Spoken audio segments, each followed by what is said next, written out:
السلام عليكم. هدي أدونا سينا وحكوغا تو ودمدا ugu dhulka yar caalamka.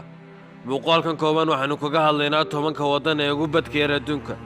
Inagoo ka soo bilaabi doona kaalinta tobnaad kuna joojin doona kaalinta koowaad.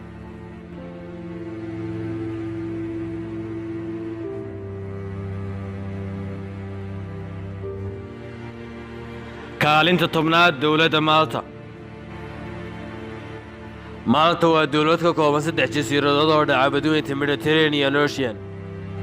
waxaana jasiiradaha lagu magacaabaa Comino, Gozo iyo Malta oo ah jasiiradda ugu weyn, isla markaana loogu magacdaray dowladda Malta.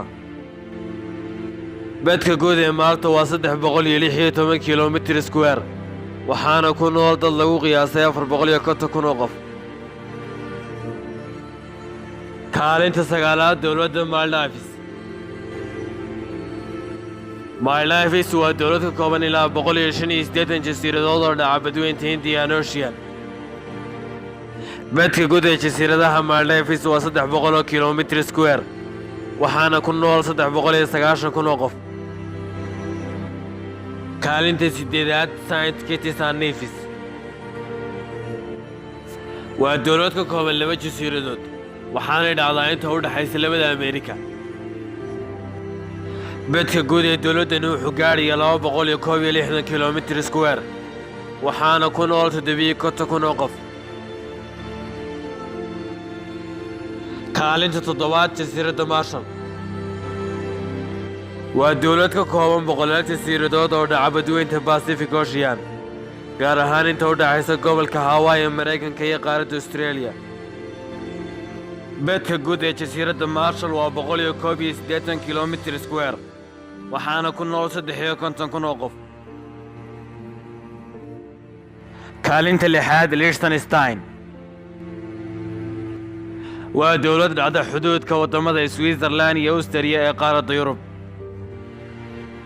badka guud ee dowladdani wuxuu gaadhayaa 160 kilomitir square, waxaana ku nool 35,000 oo qof. kaalinta shanaad San Marino. San Marino waa dowlad yar oo dhacda bartamaha waddanka Talyaaniga. badka guud ee San Marino wuxuu gaadhayaa 61 kilomitir square, waxaana ku nool 30,000 oo qof. kaalinta afraad Tuvalu. Tuvalu waa dowlad ka kooban dhowr jasiiradood oo dhaca dhinaca waqooyi bari ee qaaradda Australia. badka guud ee Tuvalu waa 26 kilomitir square, waxaana ku nool 10,000 oo qof. kaalinta saddexaad Jamhuuriyadda Nauru. waa dowlad ka kooban 1 jasiirad oo dhacda agagaarka Tuvalu.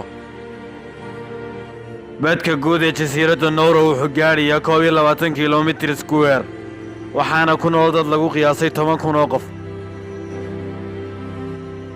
kaalinta labaad Jamhuuriyadda Monaco.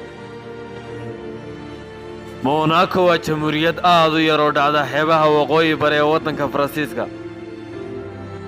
badka guud ee Monaco waa 2 kilomitir oo keliya, waxaana ku nool 38,000 oo qof. kaalinta koowaad Vatican City State.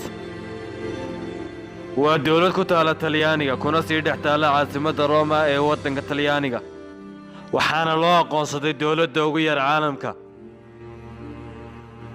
badka guud ee Vaticanka waxaa lagu qiyaasaa in ka yar 1 kilomitir, waxaana ku nool 800 oo qof.